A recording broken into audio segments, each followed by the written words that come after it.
Welcome to episode 1049. It's Thursday, July 23rd, and you're listening to the Geek News Central. This show is sponsored in part by GoDaddy.com, HitChat.com, and listeners just like you. Great deals from GoDaddy can be found at geeknewscentral.com/GoDaddy. Want to see what's new in group collaboration? Visit hipchat.com/geeknews. Geek News Central is a proud member of the Tech Podcast Network. Hey, folks, got a great show lined up for you tonight. Lots to talk about. We're going to talk about cord cutters and a variety of other events, plus some very special stuff happening next week. You know what's coming next. Strap in. Here it comes. All right, people, I need a go, no-go for the Geek News Central podcast. Digital archive recorders. We're go fly. Microphone. We're go fly. Video feed. Go. Web browser. Go. RSS data stream aggregator. Go fly. Interflux Toddism suppressor. All right, I'm confused. Host readiness check. Welcome to the show. Welcome to the show. Voice ready confirmed. The Geek News Central podcast is a proud member of the Tech Podcast Network. If it's tech, it's here. All right, ladies and gentlemen, we are ready to go. Cue Todd in 5, Button, who's got the button? 4, There's no cause for alarm. 3, Everybody hold on to something. 2, Just press the button. 1. Aloha and welcome to Geek News Central. Of course, my name is Todd Cochran. I want to welcome you to the show. How's everybody doing? Everybody have a great week? I tell you, it's been really nice here in Hawaii for a change. The trade winds have been back. Not too hot. The temperatures come down a little bit, so not so many people complaining. But it's all been good, and it's in Hawaii. Really, when you guys are cold, I'm always warm, so I have no right to complain ever, to be honest with you. But want to give everyone a very, very warm welcome. Say hello to all of our ohana, all of our longtime listeners and viewers of the show. Thanks for being here. If you're brand new to the show, ohana means family, and I want to welcome you to our family. We've got lots of great content for you to review on a weekly basis with all our partners, and we'll be talking about them in just a second. But most importantly, we want you to get subscribed to this show, and it's very easy to do so. All you got to do is go over to geeknewscentral.com. There's a couple links there, and if you're on iTunes or iOS, click on that link. If you have an Android device, click on that. And if you don't have a podcasting app, we're going to take you to subscribe on Android.com, where we're going to give you the opportunity to grab a one-click supported Android app where you can just one-click to subscribe on shows. So grab one of those apps and use it as your primary and tell those app developers thank you. But, of course, there's other stuff on the website, too. We've got our writers that are writing on a continual basis. Great team that puts a lot of good content on the website. And every one of our writers at Geek News Central is independent. It's very seldom that I feed them stuff to write. I do from time to time, but generally it's things that they have picked to write on. But most importantly, too, on the website is a link to the newsletter sign-up page. And I don't do a real big, nasty pop-up asking for an email. That drives me crazy. When people do that on websites, actually it makes me leave websites when they try to jam one of those things in my face. So you have to actually click through to the newsletter and add your email address and then hit subscribe in order to be on it. And really, all the newsletter is after each show, I cut and paste what's in the blog post into an email. It comes to you. Nothing more fancy than that. And I'll have all the links from the commentary that I'm going to have on today's show. Of course, you can watch this show just about anywhere. On the website, on the Roku, on a Boxy, Samsung Smart TV, Google TV, Chromecast. You can follow me on Facebook, Google+, all the social media places. But really, what's most important are two locations. On Twitter, @GeekNews, and then via email, geeknews@gmail.com. That's really the best way to reach me with your comments about the show. Send me anything that you want to chit-chat about. You can send me a dialogue. You can send me a complaint. You can send me a link to a cool article. All those links get put in our show notes so that every listener-contributed article gets credit. And, of course, I just want to hear from you and tell me a little bit about yourself as well in that email, because I really want to know each and every one of you that are listening to the show. We've got over 1,000 episodes where I tell you guys this every single episode, so those of you that have been here, you're probably sick of hearing it. But it is important for all the new listeners to be able to reach out and stay connected with me. It's very, very important. Let me go ahead and just and look at my little stack here. I guess I'm going to start. First things first, I want to thank one of our sponsors, GoDaddy.com. GoDaddy's been with us 10 plus years, always bringing great deals to all of you. And all those deals can be found right on the website at geeknewscentral.com/GoDaddy. We want you to grab those deals and use them. And it's not like they expire. They're there for you to utilize. And on that webpage, we've got 30% off on new product purchases, 99cent.coms. We've got dollar deals with website builders for businesses, where you get a free domain and Microsoft Outlook email address. Again, $1 a month for a 12-month contract. We've got $1 a month economy hosting, $1 a month, again, $12 for a 1-year contract. We've got $1 a month of managed WordPress hosting, first year. All of these are with a free domain. So all my codes start out with CJCGNCWP1, CJCGNC1HS, CJCGNCGOT, CJCGNC99, CJCGNC30. All those codes are there for you to utilize, save money. And this is the, matter of fact, tomorrow, some domains are popping, some new top-level domains are popping I'm excited about. We'll see if I have been able to acquire some that I've wanted for a long time based on a TLD that's coming out tomorrow. I really got my fingers crossed, and I wasn't willing to spend the big bucks to get in way early and buy them. So it won't be a huge loss if I don't. But at the same time, I'm excited to see if I was the winning bid or gotten in my reservation early enough to secure it. So lots of top-level domains. You've got hosting accounts. You've got dedicated servers over there. You've got the whole host of products. GoDaddy has got huge lineup of stuff that goes beyond a domain name and beyond hosting accounts. Definitely use that 30% off code anywhere you can. And we want you, of course, mix it up. Pick up some domains. Pick up a hosting account. Don't, what you do there when you're doing that is you're maximizing the savings that you can from a single order. So don't be afraid to run 1 or 2 orders through and to pick up all your products to save the most amount of cash and play around with those promo codes. So I want to thank GoDaddy again for being a sponsor here at Geek News Central. Check all those codes out at geeknewscentral.com/GoDaddy. A few things in my show notes tonight. The new server infrastructure is going in, and one thing that has not been finished yet is one of the caching tools. So what's happening now is because we have a server that's sitting in front of the main box, and it's basically a caching box. And every time you update the website, I have to send a command to that box to drop the cache so that the page refreshes immediately. So that code just a couple of days behind. So things are not updating on the website as fast as they normally would because of that. That's going to be fixed here, I'm hoping, tomorrow. But headache for me and the rest of the team that are on Geek News Central. Speaking about the rest of the team, I do want to congratulate Todd Ani of the Elder Divide. He is now 1 year anniversary of podcasting. He sent over some of his information to me earlier today, talking about the what he's accomplished and looking at his stats, and very, very pleased where Todd's at with the Elder Divide. So you can go over to elderdivide.com, and this is where you're going to get hooked up with Todd's site. You can subscribe to his show, and he talks about stuff that is for those that are boomers out there that will probably appeal to you. At the same time, we've got the Gadget Professor, Mr. Don Bain. We've got the new media show that Rob Greenlee and I host. We've got the website progear.guru, and of course, Health Tech Weekly with Jamie Davis.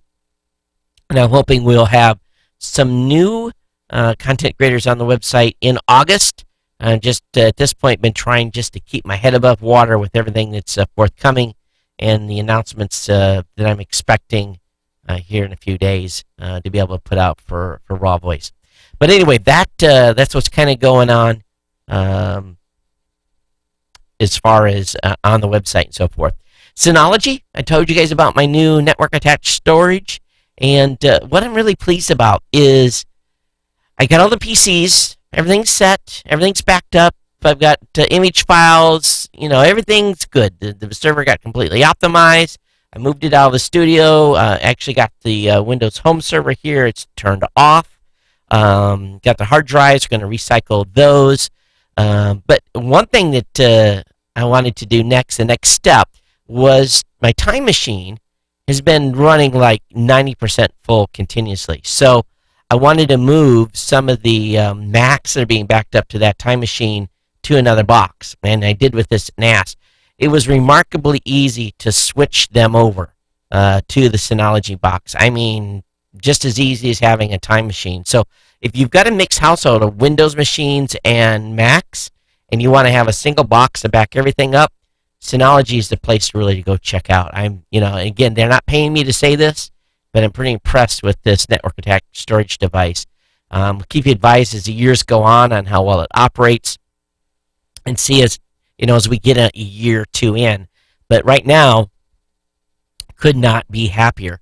And I'm going to continue to move a few more Macs over, and then we'll kind of see if I even really need to run the time machine that I have from Apple. It might be time to make a change there. I don't know. I just have to kind of look at it.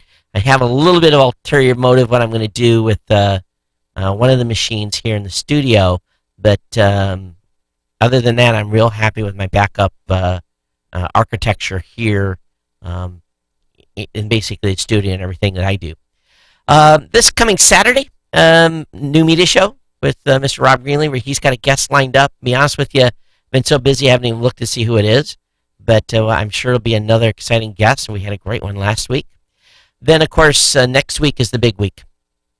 There will be a regular show on Monday, and then Wednesday evening I fly out for Fort Worth.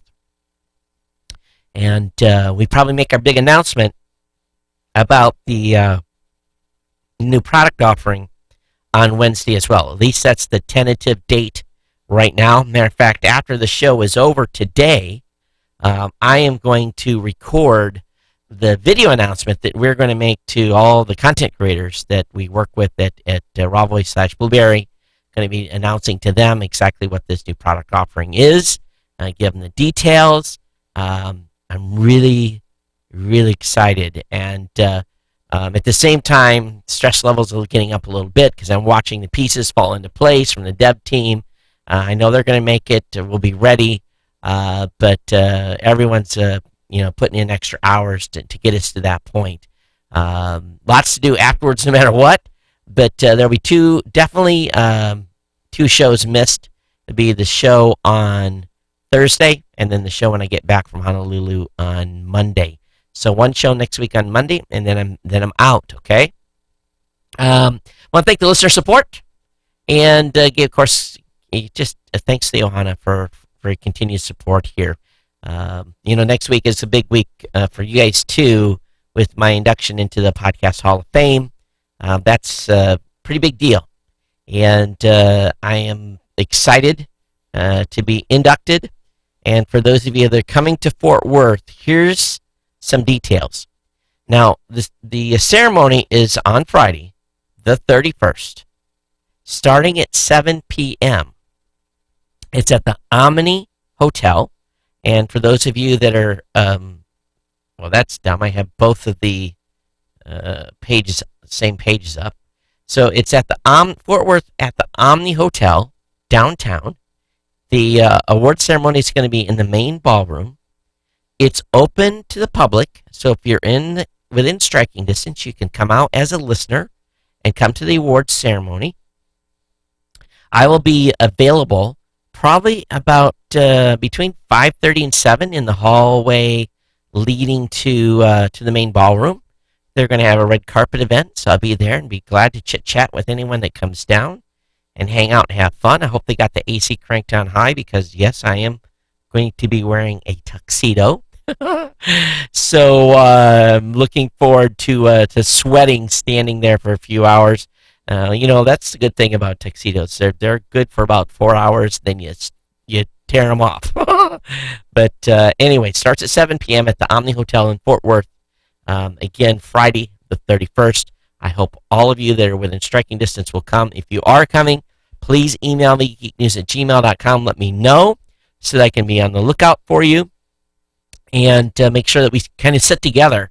I don't know exactly how they're going to have things laid out for the awardees, but if we can all sit together, that would be great, and hang out and have a good time. Have a few cocktails. I'm sure they're going to have the bar opened up. At least I hope they do. And so it'll make for a fun evening. So we'll see everyone in Fort Worth that decides to come out. All right. I want to talk to you about a product that I have literally changed the way I do business. And I'm being very, very serious about this. HipChat has freed me from my inbox. And if you're spending too much time on email, working with your team, going back and forth, having to find stuff in an email stack, trying to work on projects and keep things organized, now there's a way to make it through the workday and not waste your time. Again, HipChat is that product. It's really game changing, and it's for teams. It's a team communication app that really helps teams of all sizes. You can be a or small. It doesn't matter if you 2 or 3 people working together on a project. Instead of ping-ponging back and forth on email, this is the way to go.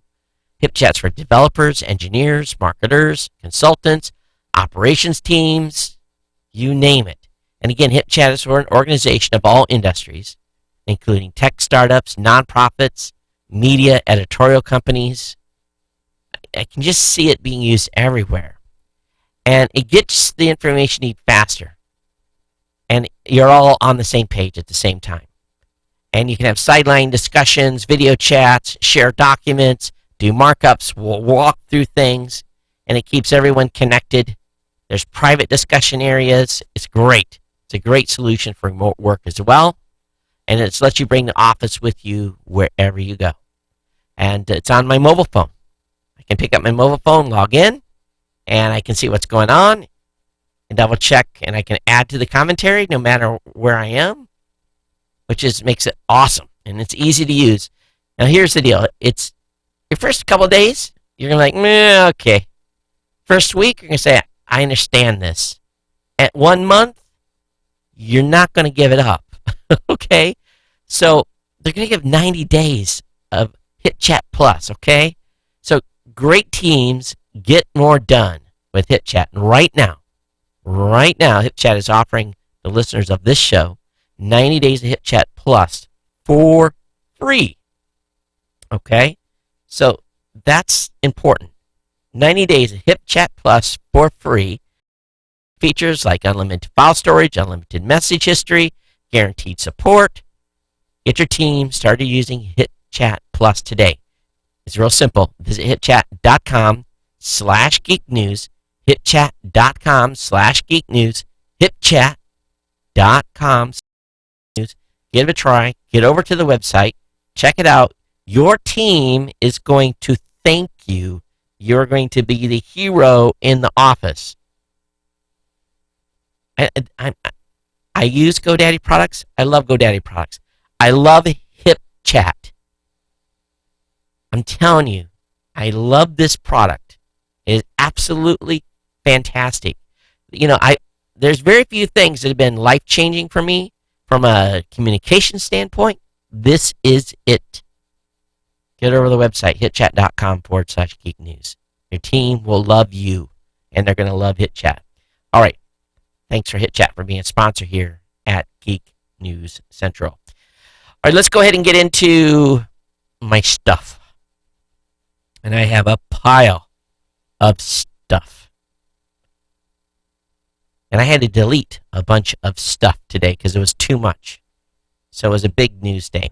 First of all, it's been been 30 years, but the Amiga turned 30. And I got to thinking about this a little bit. I never owned an Amiga per se, personally. I never did. I know a lot of folks did, and I think a lot of Amiga users went to Mac. But on July 23rd, 1985, the whole space changed dramatically with the introduction of the Amiga 1000 and all its features.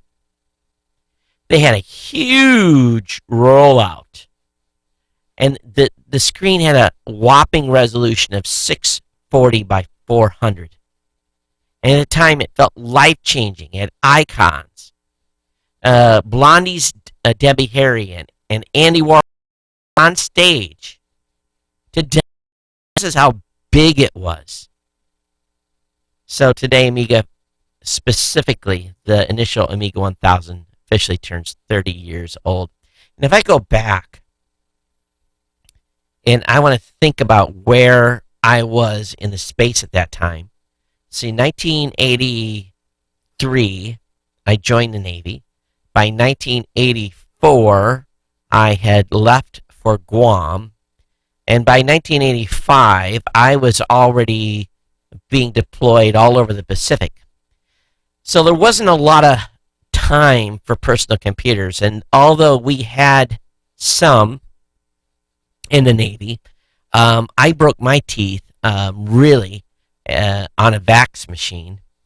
The big drums, the big storage drums, and raised floors and big machines and millions of dollars. That's where I kind of broke my. And when I saw the first personal computer and I started working with the first personal computer, it was a. What was that? Was that a dog? Did we just get a new dog? Oh, I thought my daughter stepped to the back of the studio and held a dog up in the window, and I thought, did we just get a new dog? Is there something I should know here? Oh, that's what happens during a live show, folks. So anyway,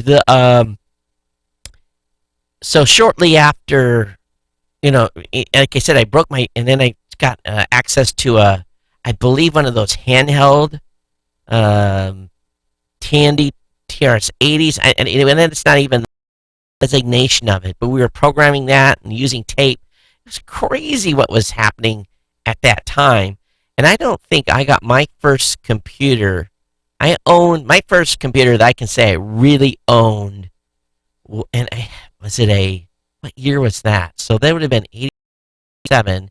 I went to Tennessee in 88. So probably, maybe 89 was really the first year maybe that I had a personal computer, and it was a Commodore Colt 64 meg hard drive. I was running a Wildcat BBS right from the get-go with started off with a 2400 baud modem, and then everything was history from there. I was sucked into that for the next 20 years.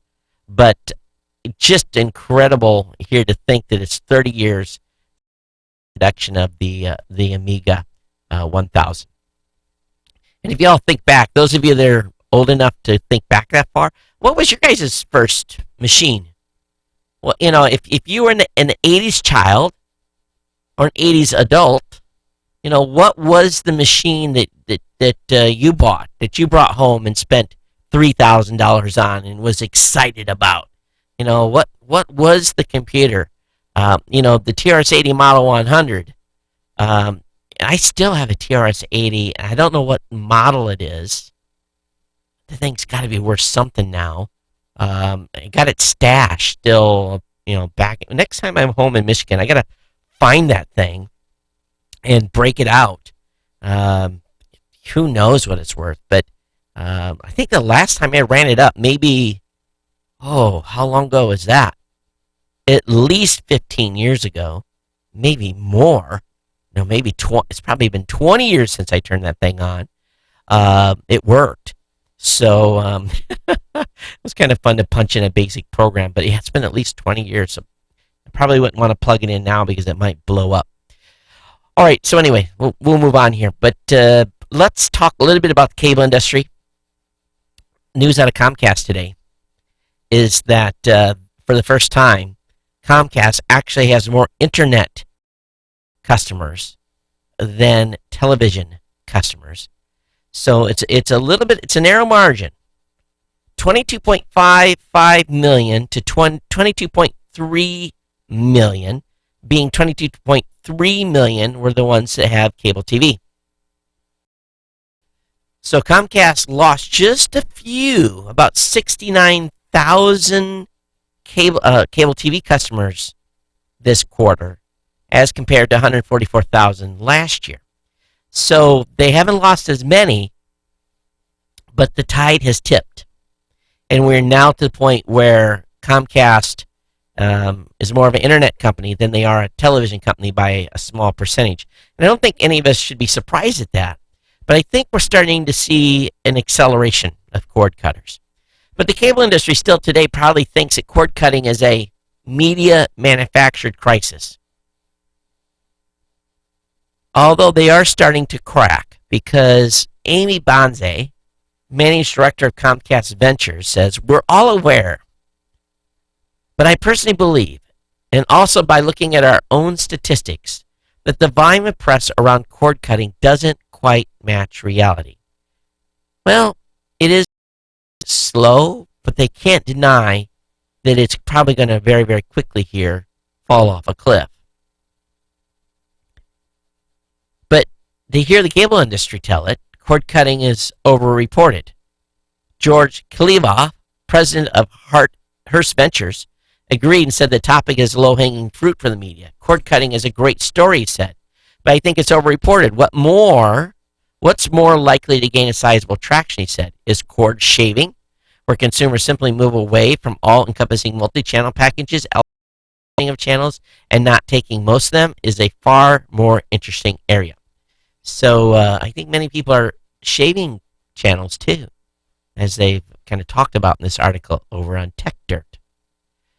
But Comcast and the other companies have really lost out, because Netflix has grown up in a big way. And providers try to downplay Netflix's impact on their business.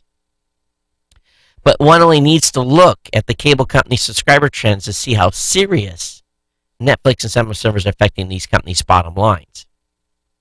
Top Comcast lobbyist David Cohen is very good at being a lobbyist. If you're unfamiliar with his masterpieces of fiction, he has some great posts out from back when Cohen said the Comcast customer service does a great job. But apparently this guy's never called Comcast customer service.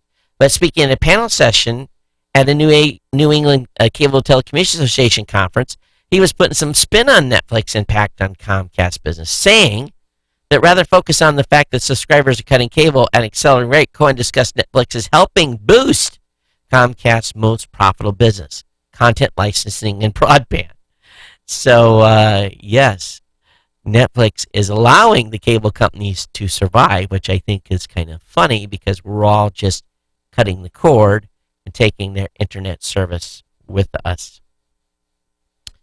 Over on webpronews.com, Bernie Sanders, Elizabeth Warren, and others are demanding specific privacy rules for internet service providers.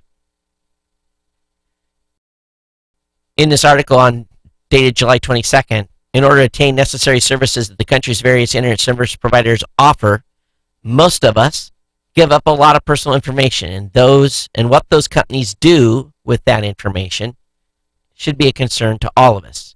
So those senators, including 7 others, have asked the FCC to implement some specific rules concerning how broadband providers deal with user information and privacy. So they are Ed Markey, Richard Blumenthal, Al Franken, Patrick Leahy, Ron Wyden, Bernie Sanders, Jeff Merkley, Cory Booker, and Elizabeth Warren praised the FCC for their reclassification of broadband as a communication service in February, but they have some specific privacy rules they want considered. They want the Commission to adopt the comprehensive definition of customer proprietary network information as it pertains to broadband. Specifically, Every click consumers make online paints a detailed picture of our personal and professional lives.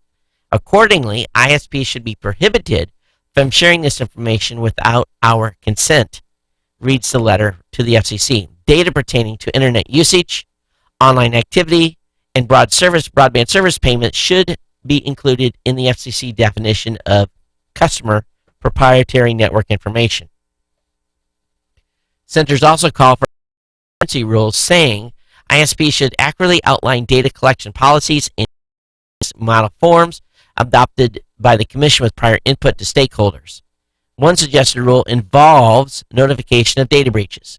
If a network database is breached in a manner that could compromise the consumer's privacy or could cause a consumer harm, ISPs must notify consumers about the breach and any action that consumers could take to mitigate potential harm from the breach.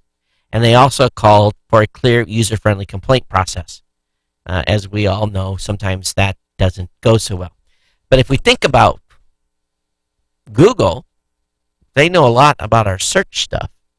But truly, the ISPs, if they're monitoring, if they're collecting, know exactly what pages you're loading, and that can build one incredible profile on you. It is thought-provoking that if you think, just think about some person that is in a cable company office and they pull up the logs for Todd. They're going to see tonight that I have read articles on cord cutting, talked about privacy, talked about the Amiga. They're going to pretty quickly, based upon the 30 or so articles I'm going to talk about tonight, have developed the idea that, hey, Todd is a real geek. He likes to know about tech, even though they don't know me. And then post-show, whatever I load up personally, go to Facebook, wherever I may go, that's all being funneled through the ISP. Now, fortunately, and what's good for all of us, is that most sites are starting to go to HTTPS. They may know that we go to a site, but once we're there, they're not going to be able to know as much. So, as over time goes, we're going to see a lot more sites that are going to be on secure server. Now, Geek News Central and all of our family of shows very shortly will be HTTPS. So when you come to the website, you read something on the website, you download something, a third party is not going to know exactly what you clicked because it's going to be encrypted. So that's an exciting time for all of us that we start to kind of go underneath the firewall a little bit and not have as much data exposed. So some of this is going to be resolved by ourselves in implementing HTTPS. In California, and we're switching gears here completely, we've already talked about the drones and firefighting. So the senators have modified a law that they're working on that is going to allow the fire departments to essentially take out drones that are impeding any type of firefighting. Whether that means shoot the drone down with a hose or blast it. To this, right now, they're not allowed to do that. They are not allowed to take out or destroy private property. The bill would also grant drone incapacitating privileges to air ambulance operators and those on search and rescue missions. It states that hopefully jamming technology will allow for drones to be disabled with minimal damage, and that warnings and public education efforts could ensure the safest, least damaging methods for avoiding disabling unauthorized drones will be primary methods used in these crises. So, jamming, that's pretty broad. You start jamming frequencies, you're going to cause other problems as well. But that is on the table in California. Uber has been hit with a huge lawsuit, $400 million lawsuit for creating what is being reported as an enormous marketplace for illegal transportation. Oh boy. So Sutz Strasbourg LLP filed a class action lawsuit The firm is represented to Ontario-based licensed taxi cab owners. Of course, taxi cab drivers, taxi cab brokers, limousine owners, limousine drivers, and limousine service companies. And they're targeting it in a class action lawsuit.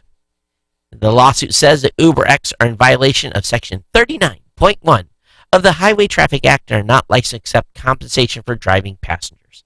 So again, this is an industry that is in trouble, and they have to adopt. If they don't, doesn't matter if this lawsuit or not, it's going to continue. How many of those of you that listen to the show in Canada have used Uber? I'd love to hear your experience and how if it's been more expensive, about the same price. How's it working up there in Canada? I'd love to hear from you. Space farmers. For the first time ever, 3 astronauts who just arrived at the International Space Station, a Russian, a U.S. astronaut, and a Japanese astronaut, are going to be growing lettuce on the station. And here's the deal. They're going to be allowed to eat 1/2 of the crop. So Expedition 44 will be the first group of astronauts to produce grown locally produce on the station. In the aptly named Veggie Experiment, in addition to their usual freeze-dried delicacies washed down with refreshing draughts of their own reprocessed urine, the team will also be able to chow down on small amounts of romaine lettuce harvested from what's called the blue glowing root mats of veggie. So they have to send half of them back. They get to eat half. So nothing like having fresh vegetables, right? Especially when you're up there in the middle of space. Very, very, very cool article on the SR-71. And those of you that are aviation fans will love this article on Foxtrot Alpha. It talks about some SR-71 drivers that were doing a low pass over a airfield in England, almost stalled, or actually did stall the aircraft, and the story that goes along with it. It's one of those clean your shorts out type moments, but it's a very, very good story, and someone got a good show, not knowing that the aircraft was actually in trouble. I'll just have the link up in the show notes for all of you to review that are aviation fans. It makes you smile for sure. On the other end of the spectrum, the mighty Almascope has been able to peer back 13 billion years to the galactic dawn. Now, you're thinking to yourself, how do we look back 13 billion years? Well, top astro, astronauts on my mind here, top astronomers, the big brains, report they managed to use the mighty ALMA array, situated high in the Atacama Desert of Chile, to veer back in space and time, right into the first billion years of the universe's life, when hydrogen fog cloaked the tadpole galaxies as they were born. So, this is kind of crazy. I don't fully understand it, but they're pretty excited about this. And just reading it makes me excited. But for the first time, they're seeing early galaxies not merely as tiny blobs, but as objects with internal structure, exclaims a top astronomer, Andrea Ferreira, and very excitable Tin quotes. Now, the pictures they got back, you can imagine the field of view is very, very, you have to go deep. 1 pixel was like half a galaxy or something. It was just like, that's kind of the scale.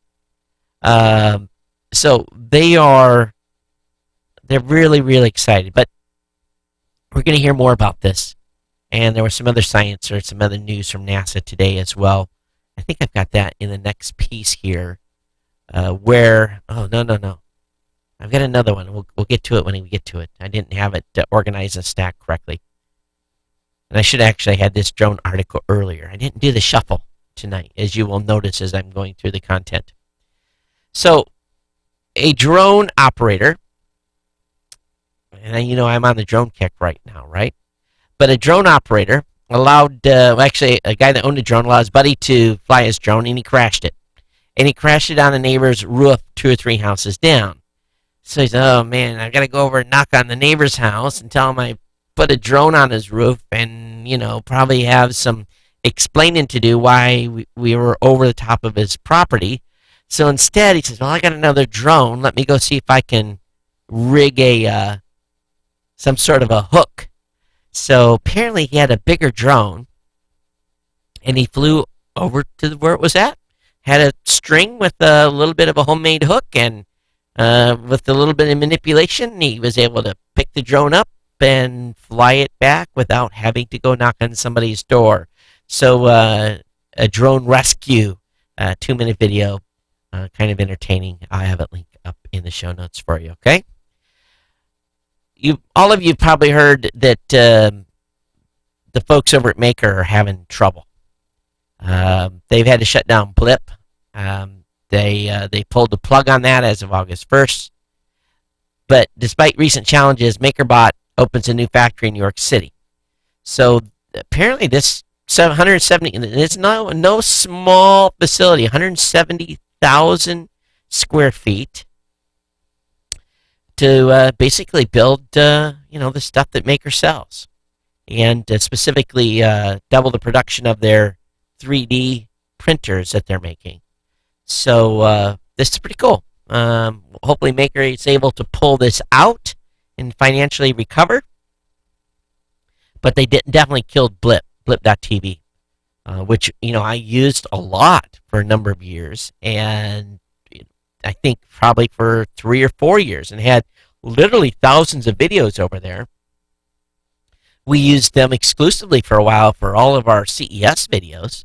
So all that stuff is, going to go the way of the dinosaur. It'll go extinct. And I'll have to figure out whether I want to backlog all that stuff into YouTube at some point. Excuse me, I don't think I will. But literally thousands of videos. And I'm going to have to look and see on Geek News Central how many Blip embeds I have. That's where it's going to be affected the most. Literally have, 3, 4, 4, 500, maybe 1,000 articles with the Blip embed that'll no longer be valid. How many of you that have been on the Windows 10 beta test set up Cortana?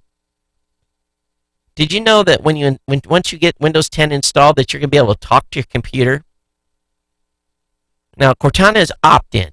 You need to switch the app on manually. And even then, you have to choose whether to have her always listening for Hey Cortana, which is her command, or staying hidden away until you specifically call upon her.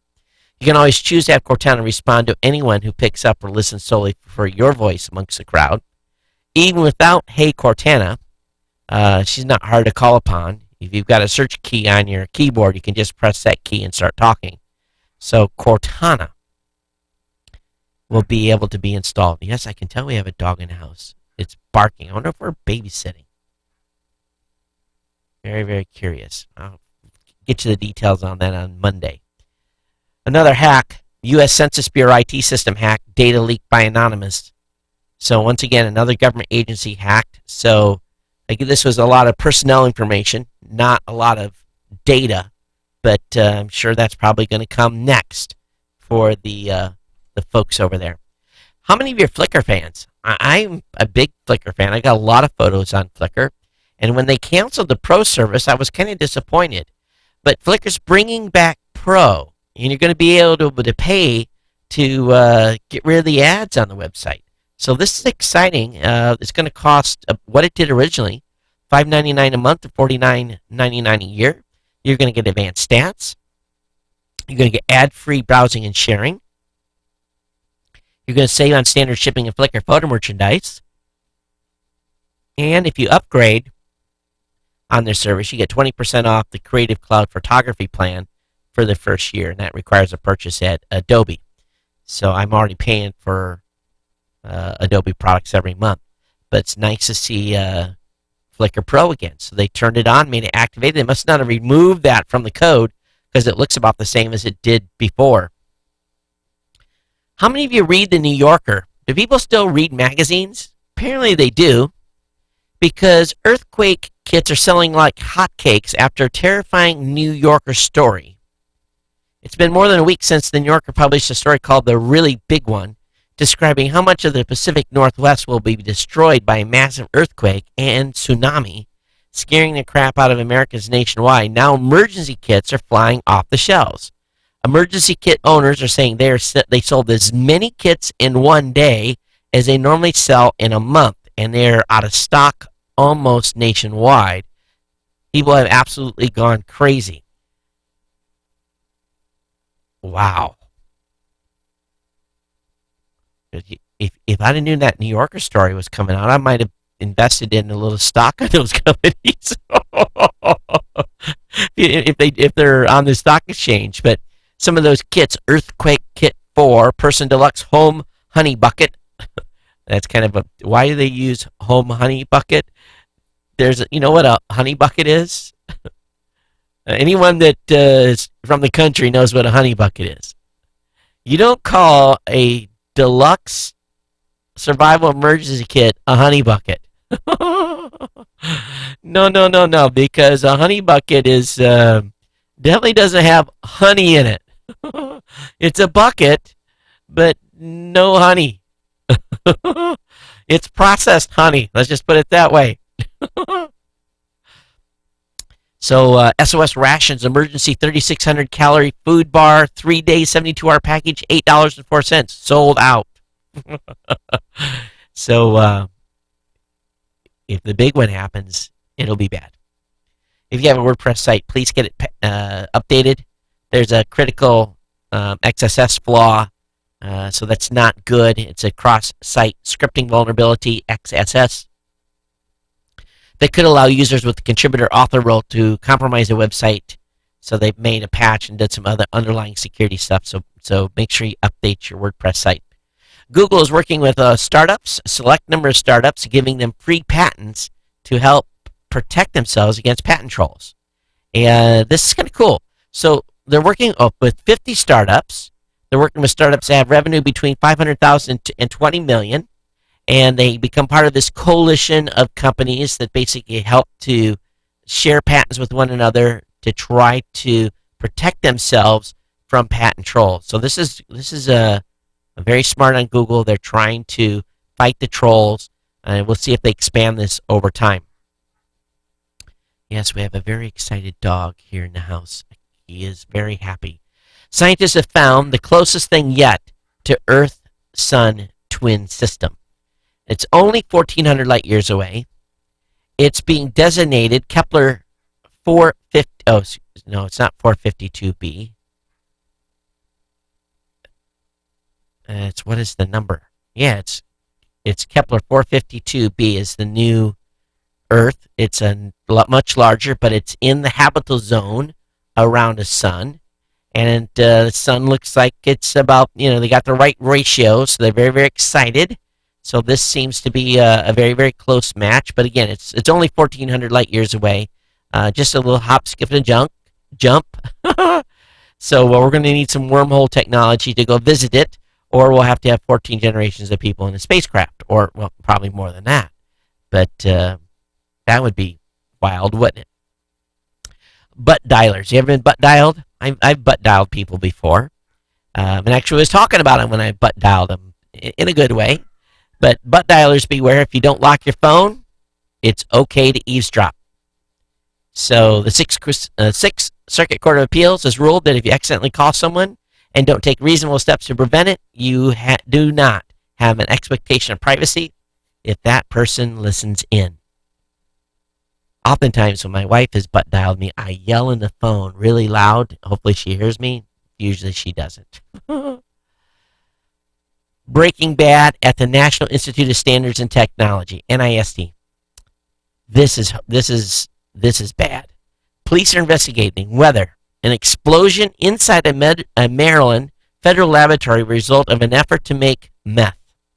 Authorities responded to the explosion at NIST, found pseudoephedrine, Epsom salt, and other materials that are generally used with the manufacture of meth. So federal and local law enforcement are investigating, and some senators are upset. Representative Lamar Smith, Republican of Texas, chairman of the House Science, Space, and Technology Committee, got involved today. He wants to know what's going on, and he's requiring some information by the 29th of July. So maybe someone got inspired by Breaking Bad and decided to cook up some meth and help supplement their income. There's some earnings report. AT&T said it added 1 million connected cars and about 1.2 million smartphones to its subscriber base in the second quarter. So they've had a pretty good quarter. The financials for AT&T delivered better than expected earnings with revenue that was a smidge light, though. The company reported second quarter earnings of $3 billion or 58 cents a share on revenue of $33 billion, up 1.4%, excluding merger changes related to the purchase of Nextel Mexico. AT&T had second quarter earnings of 69 cents a share. Good job to Amazon. Amazon posts a profit as AWS sales nearly double. The company reported that Amazon Web Services generated $1.8 billion in sales in the second quarter, up 80% from the $1 billion brought in a year earlier. That helped Amazon achieve a profit of $92 million, a turnaround from its loss of $126 million in the last year's second quarter. Overall revenue grew by 20%, reaching $23.18 billion. So, again, a profit of $92 million. Good job, Amazon, for flipping it around. I wonder if Prime Day helped a little bit. Honda is bragging. They've debuted 2016 Accord with CarPlay and Android Auto. So if you're thinking about a Honda, you may want to check out the Accord with these new digitally connected stuff. You hear about the Chrysler Jeeps being able to be hacked and shut down on the road? I don't have a link to the article about it today, but if you own a Chrysler product, you may want to call the dealer. 500,000 vehicles affected, and it is a serious, serious hack. Very serious. The article is on Wired. You can do some searching around and you'll find it. But basically, two guys on a laptop can disable your transmission, shut down your brakes, disable power steering, make your windshield wipers go, all kinds of amazing bad things that could happen to you at highway speed. So just remind everyone, if you get into trouble with your vehicle in a situation like that, usually the key will still shut off the car. So definitely do that. And also, your emergency brake, you have to apply it pretty aggressively, but your emergency brake will stop your vehicle too. All right, Mercat will now let you live stream from GoPro, so that's pretty cool. They've got added some added compatibility for the GoPro Action Cam, ramping up competition with Twitter's Periscope. So that's cool. I've got some GoPros around here. Sync it up to that app, be able to stream. Very, very cool. Netflix is updating its TV apps for the first time since 2013, and you can understand this is huge. So the update is being rolled out starting today. So if you have an eligible device, you're going to be seeing some changes in the next few days. So to roll it out across all these devices is pretty doggone amazing. Now, my wife told me about this, and she had a friend that actually stayed at this hotel, and her friend's a blogger in Japan, a pretty big known one, and I think they comped a bunch of reporters, but the article that I found specifically about this was I think it was a CBS reporter that stayed at a hotel. That's entire hotel is staffed by robots. Yes, you heard me correctly. You check in with a robot, and then you go to your room, and there's a robot there. The concierge is a robot. You could technically never see a human face. That's kind of the norm in Japan for hotels they refer to as love motels, but there's usually a person there to work on stuff or to basically help out if assistance is needed. But this hotel is completely robot operated. Interesting video, an article accompanied the article. So it's not really ready for prime time, but a nice experiment. I would say that leave it to the Japanese to have one of the check-in agents is a dinosaur. So it's not just a weird woman, humanoid-looking robot. They've got a dinosaur that will check you in too. Again, only in Japan. How many of you that listen to the show know what 127.0.0.1 is? I'm sure a number of you do.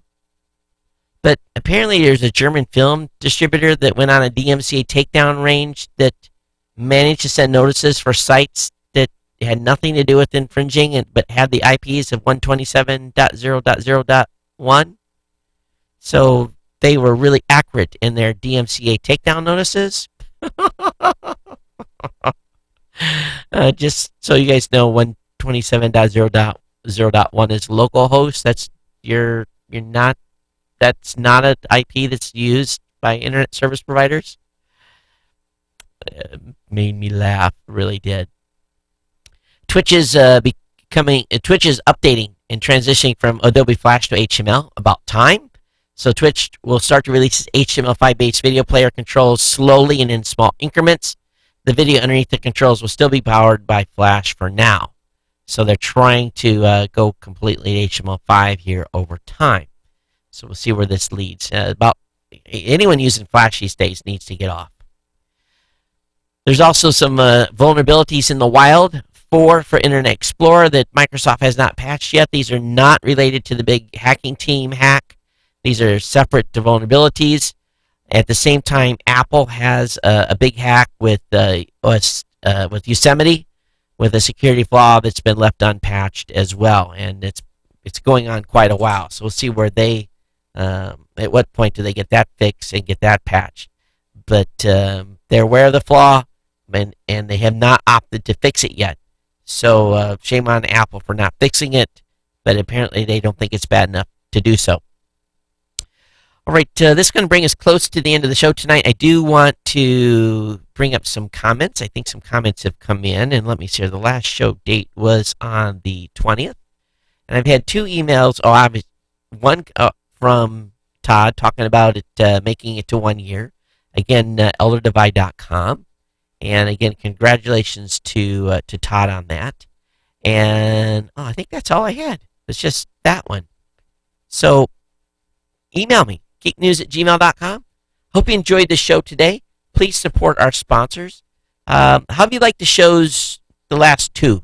We know the one before the one before the last one sucked, but how have the show's been?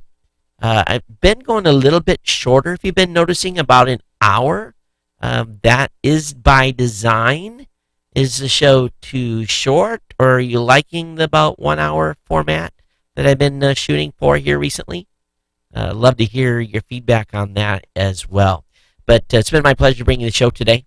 I look forward to being back with you on Monday for show 1050. And for all the Hana out there, thank you for staying subscribed. Those of you that are brand new to the show, make sure you hit that subscribe button at geeknewscentral.com. Everyone take care. We'll see you on Monday. Have a great weekend. Aloha.